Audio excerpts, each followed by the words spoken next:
This beautiful knife has been discontinued by Civivi, but it's still around, and I'm just going to show you some of the features of it, and if you hang around to the end of the video, I'll give you an idea of where you can buy this $100 knife for almost half price.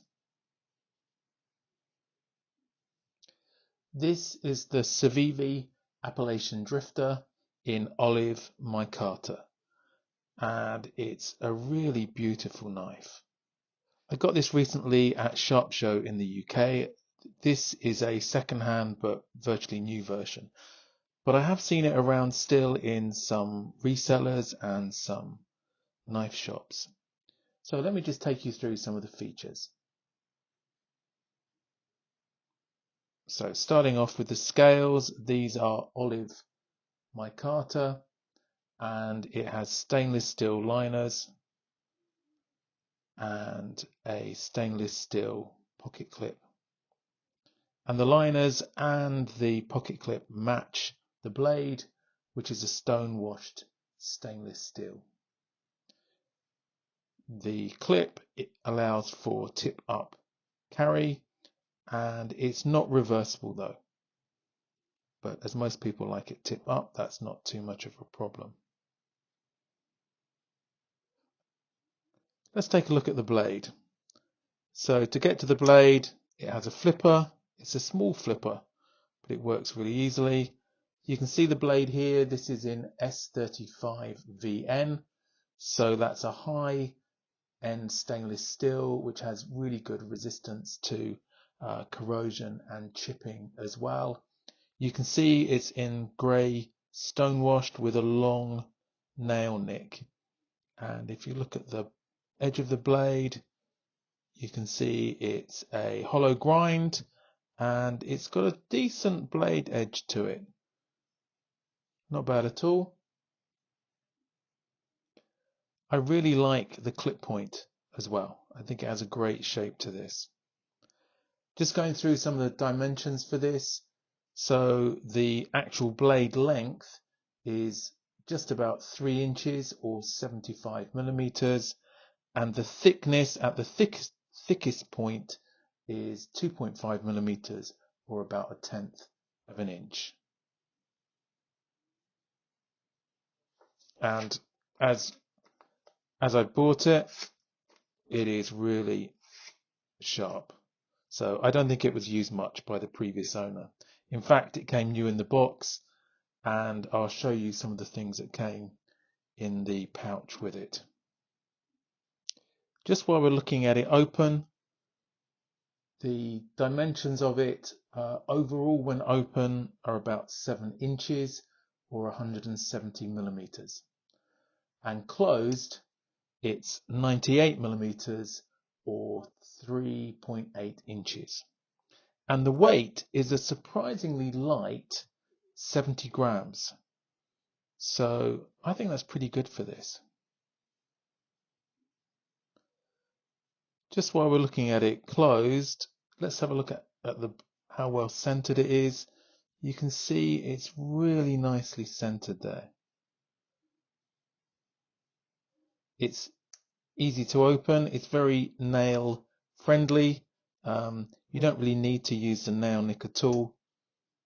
Because it has a double detent, there's a little bit of resistance when you open it, and there's a nice click when it's fully open.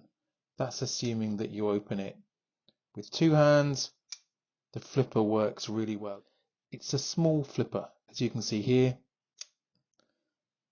but it works really easily. So it's on caged ceramic ball bearings, which make it work well. The double detent holds it fairly securely, but it does close reasonably easy when you need it to. But there's a nice satisfying click to it when it clicks into place. Looking at the grip, it's a full 4-finger grip here, which means you can hold it nicely. For the UK, the blade is maybe a little bit aggressive, but not so much. With the olive colour, it means it's fairly low key, and I don't think I'd have too much of a problem if I got this out. Maybe not to use the flipper in public, Some people get the wrong idea and think it's a flick knife, but it does make it easy to open. I really like the shape of this blade. It has a really nice sweep here, a nice swedge on the top, and the nail nick on both sides. It's a really beautiful looking knife. This olive sort of denim micarta looks great.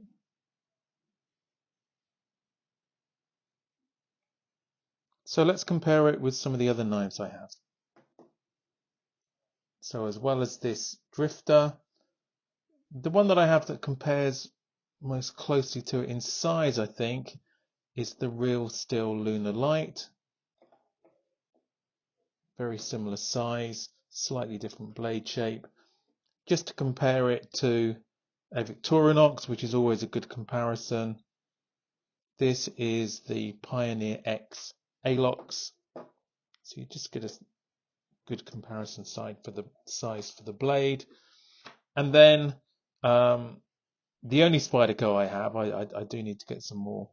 This is the Spyderco Grasshopper. So you can see that's quite small compared to this. And of course, just going into my fifth pocket, the knife I always have on me.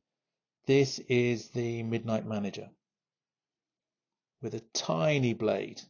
When you see that next to this, useful but tiny. So I hope that gives you an idea of the knife. Hopefully I've gone through all of the key details for this. Let me know what you think in the comments. It has been around for a while and it has been discontinued by Civivi, but please look out for it in resellers. I'm glad I bought it. It's one of my favorite knives now. I really like the action. It's nice and light. It has a deep pocket carry, so it's not really noticeable, and a very satisfying flipper there. When I received it, as well as the knife, it came in a really nice pouch with some stickers and a cleaning cloth as well. So that's great to keep it in, to look after it. If you're from the UK, I'm afraid I haven't seen this knife cheap, certainly not new. You might better get it cheaper second hand. It's available at full price in Heine Haynes and Cyclair, I think. If you're from the US, however, if you look on Amazon or Blade HQ, you can find it for just under $60, which I think is a brilliant price for this knife. So that was at the time that this video was released. So have a check there. I'll put a link to the Amazon site in the description below. I'm sure you can find Blade HQ. If you haven't already, why not subscribe? It really helps me to know that I'm making the right sort of content. I've got loads more already. Why not check out this video or this playlist? Thanks for watching. See you in the next video.